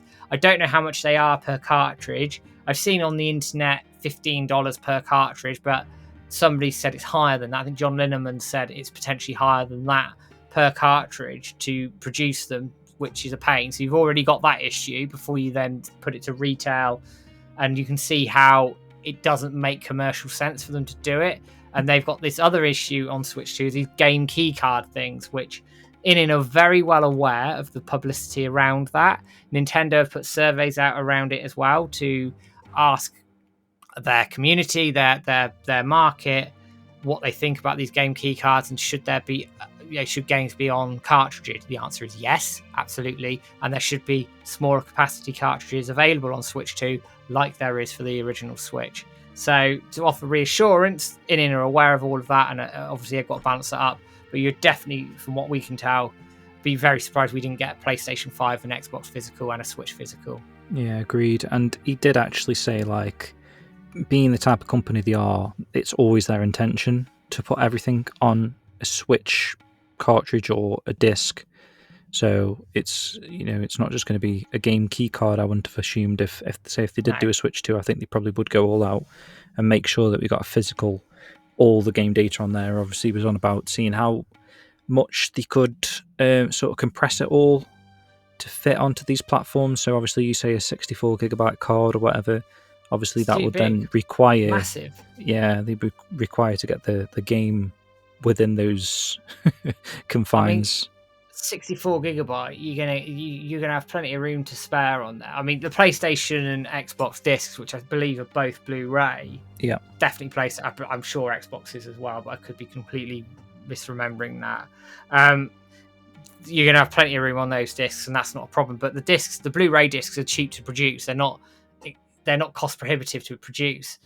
I just don't understand Nintendo's stance on this for the Switch 2. The whole thing's very weird. It's just very, very weird. And it's something that I really struggle with. I can't understand it. Felix did say he would expect those stances to change. Yeah. I think you said because based on the surveys or whatever that Nintendo are putting out, and they've had a lot of negative press and feedback. So I think he was saying that he'd obviously he'd have to wait and see, but he expects them to sort of change some of these policies. Yeah, I'm just having a look actually at Shenmue 3 on my PC. The install file is just short of 50GB.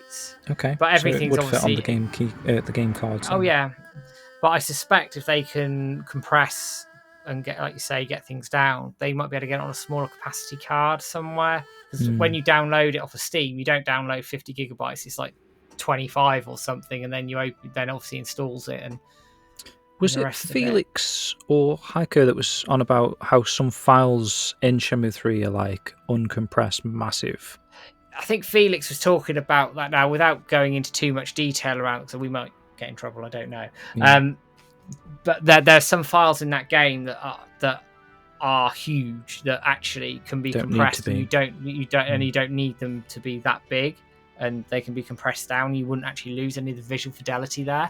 So that's part of the optimization process, to look at all of that, look at what the game's doing and how it's optimized and improve upon that.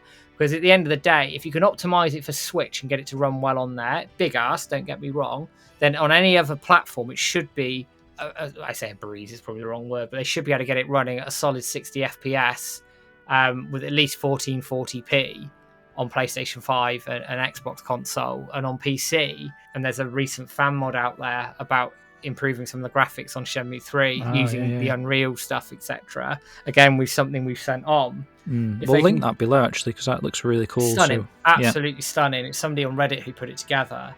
So bad timing, PC, right? I think it was didn't he release it the day before the enhancement was announced? So something like that, and he was like, "Oh shit!" But the point here is obviously from PlayStation 4 to 5, you're going to get a discernible change. The image quality is going to be better. The frame rate should be a solid 60. You're going to notice a real difference just by the virtue of that, because the internal resolution on PlayStation 4, I think, runs under 1080p, certainly on the base version. Whereas on a PS5, there's no reason it couldn't run at least 1080p, if not 1440p, with 60 FPS, as long as it's optimized properly and all the rest of it. PC, we've had the benefit of 4K all the way through. Even though the textures are 2K, you can go into 4K for the resolution of the game itself. So there's not, at first instance, too far you can go with that. But actually, if you introduce more graphics presets to the PC version, thinking about the mod I've just mentioned, so you have better like depth of field, you have better LOD and all the rest of it, so things load in better like from a distance, and it just looks more full and more detail from further away and all the rest of that. That would be a nice improvement and actually give the PC upgrade path more credence to that, if that makes sense as well, because you're getting more graphics, more options on that side of the thing. And again, as I say, it's something we've sent over to ININ, but we'll link the mod so you can have a look at it, because it's pretty cool. I need to play it like that. Yeah.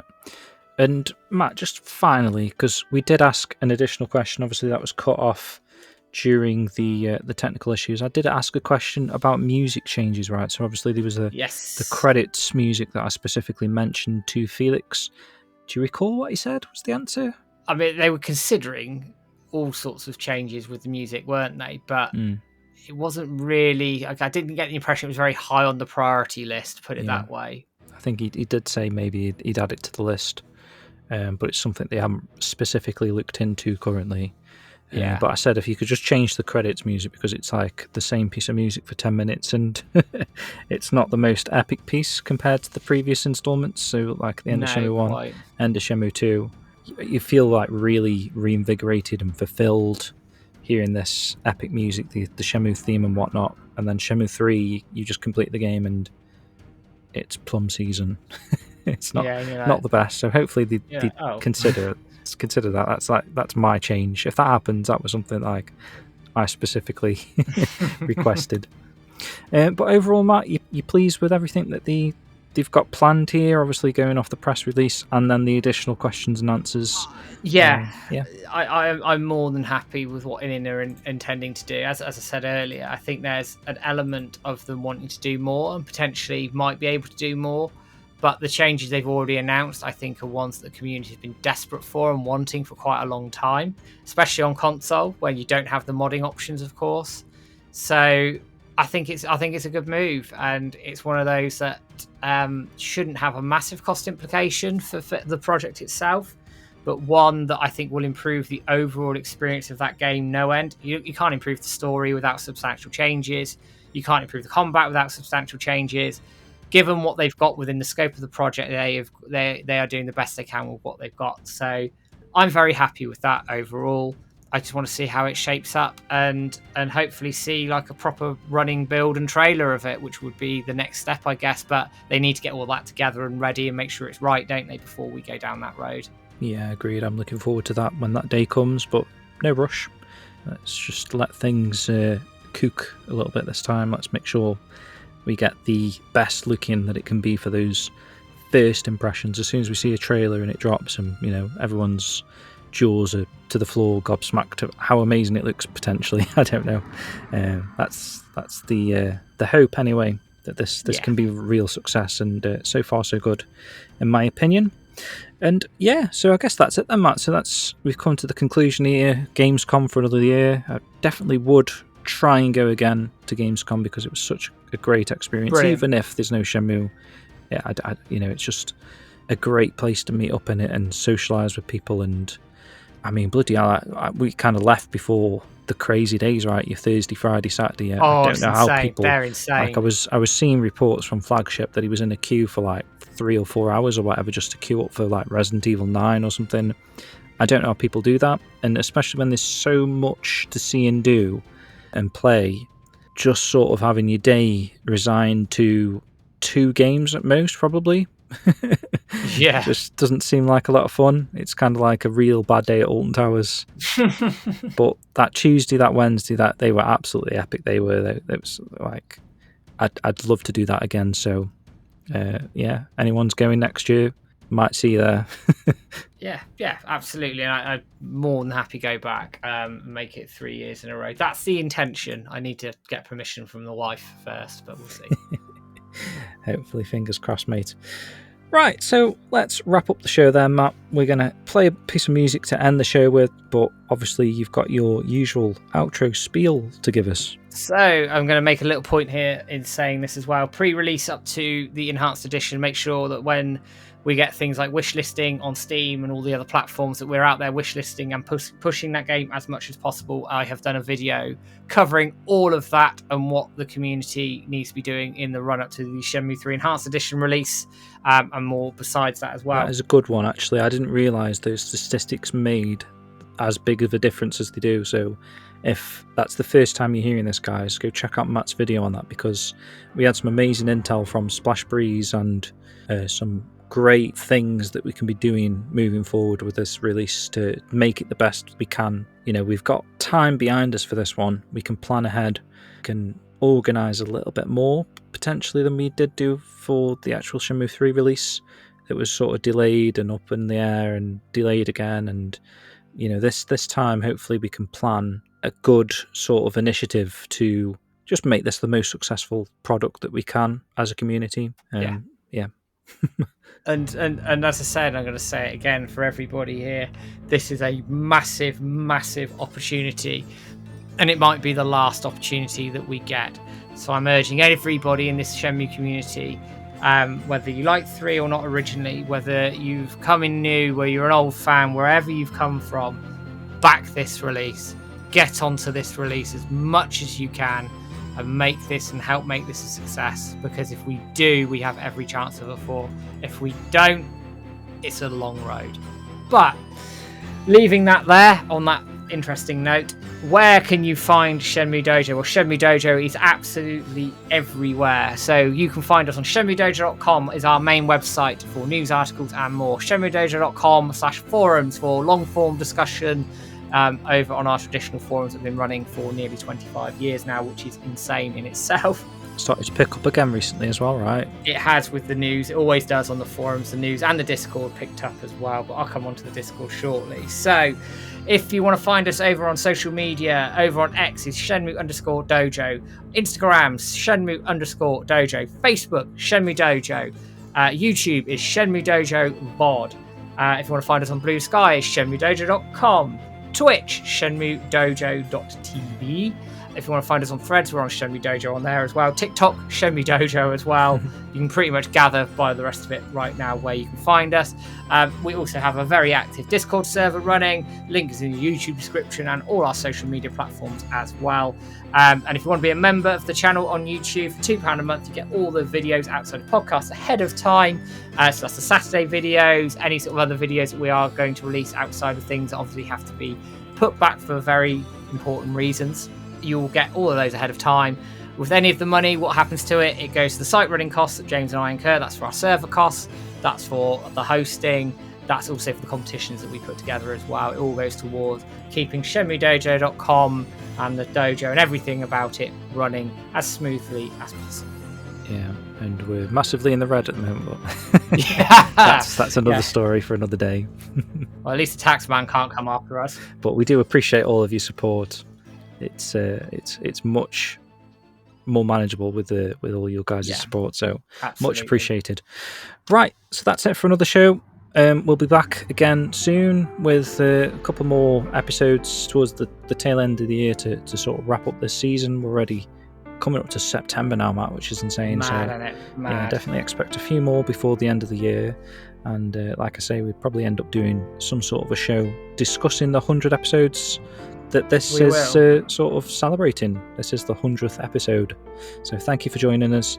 And we'll see you very soon. Take it easy, guys. Have a good one.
Ah, look at the time.